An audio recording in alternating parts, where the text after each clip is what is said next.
माझं नाव अनिल एकनाथ राऊत.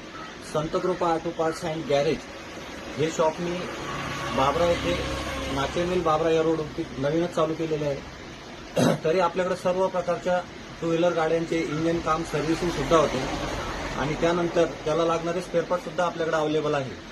आणि त्या व्यतिरिक्त आपल्याकडं 99चे गॉगल सुद्धा भेटतात, तसेच बॅग सुद्धा भेटते. टू व्हीलरला लागणारी डिक्की सुद्धा आपल्याकडे अवेलेबल आहे. त्यानुसार लागणारे लाईट, त्यानंतर ॲक्सेसरीज, स्पेअर पार्ट पूर्ण आपल्याकडे अवेलेबल आहे. टायर सुद्धा आपल्याकडे नामांकित कंपनीचे भेटतील. सीट कव्हर सुद्धा चांगल्या क्वालिटीचे आपल्याकडे भेटतील. तरी मित्रांनो, माझ्या शॉपला एक वेळेस भेट देऊन मला आपली सेवा करण्याची संधी द्या. धन्यवाद.